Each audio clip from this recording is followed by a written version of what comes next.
오늘은 박테리아가 하는 일 혹은 꿈에 대해서 해석을 해봅니다. 여러분들 치즈 다 아시겠죠? 치즈의 원료는 동물의 젖입니다. 그러니까 몽골 유목민들이 양젖을 짜서 가죽으로 만든 자루에 담고 다녔습니다. 그런데 어라 치즈가 되었죠. 그것이 유럽으로 넘어가서 다양한 형태의 치즈로 보급이 되었습니다. 그런데 이 치즈 중에는 우리의 입맛에 안 맞는 냄새 고약한 치즈도 많이 있습니다. 나아가서 푸른 곰팡이가 핀 치즈가 좋다고 비싼 돈을 주고 사 먹습니다. 그리고 우리나라 음식 바로 홍어가 있습니다. 야, 냄새 고약합니다. 나아가서 김치는, 젓갈은, 막걸리는, 간장과 된장을, 그리고 염장시킨 기타 등등의 어류와 육류들은 모두 음식이라는 겁니다. 무슨 음식? 발효 음식이 되겠죠. 그렇게 발효를 시킨 주인공은 박테리아였다는 사실이 있습니다. 결국 박테리아는 인간에게 유용한 음식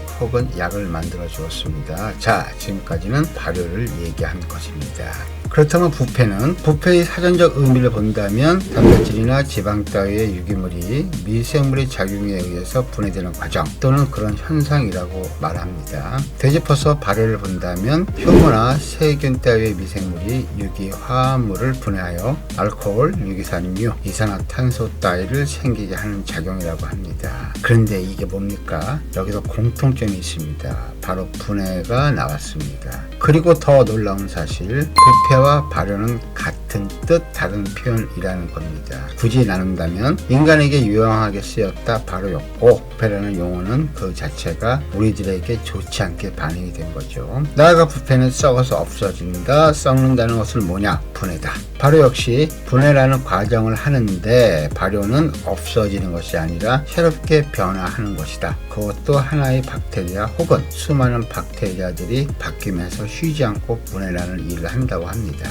그렇다면 이 둘의 공통점인 분해는 한 종류의 화합물이 두 가지 이상의 간단한 화합물로 변화함 또는 그런 반응이라고 사전에서는 얘기하고 있네요. 자, 이 얘기 쉽게 풀어본다면 박테리아의 최종 꿈은 부패와 발효였다. 부패와 발효는 같은 뜻이고 부패와 발효를 하기 위해서는 무조건 하는 행동, 분해라는 과정이 있었다. 그것도 쉼없이 한다. 나누다 보니 어느 것은 사라지고 어느 것은 다르게 변해 있더라. 자, 이 내용을 제가 어항으로 그대로 끌고 옵니다. 생각해 보십시오. 물상을 하는 사람들은 한 번쯤 들어갔던, 아니 입문 과정에서 무조건 들고 나오는 질소순환이 있습니다. 그 도식을 한번 살펴보시면 여과라는 말이 있습니까? 여과라는 말은 원래부터 없었습니다. 다 분해라는 말을 씁니다.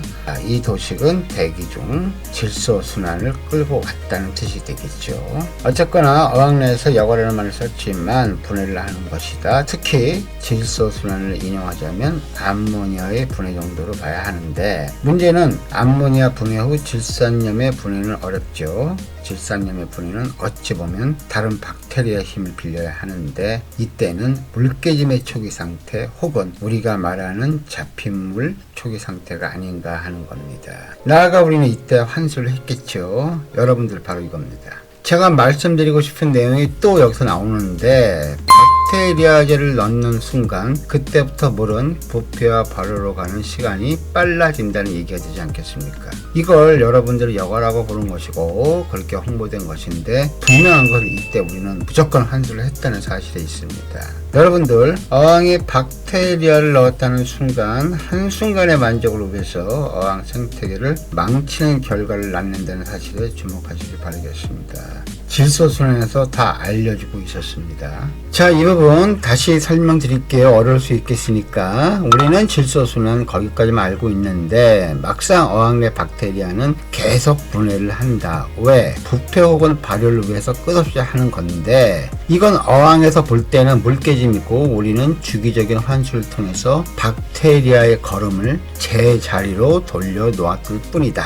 이때 박테리아제를 넣었다 하면 그 부분, 즉 암모니아 아질산까지라 보고 질소순환은 용이하게 빨리 이루어지겠지만 거꾸로 질산염 역시 빨리 축적되는 결과를 낳는다는 겁니다. 그런 이유로 환수 주기가 빨라지는 것이었다. 결국 어항은 주기적인 환수에는 답이 없지 않을까 합니다. 오늘의 결론, 박테리아제를 넣는 순간 환수 주기는 거꾸로 빨라진다. 나아가 박테리아의 꿈은 부패와 발효로 가는 것이었다. 자, 오늘 여기까지 여러분들과 함께해서 행복합니다. 감사합니다. 건강하십시오.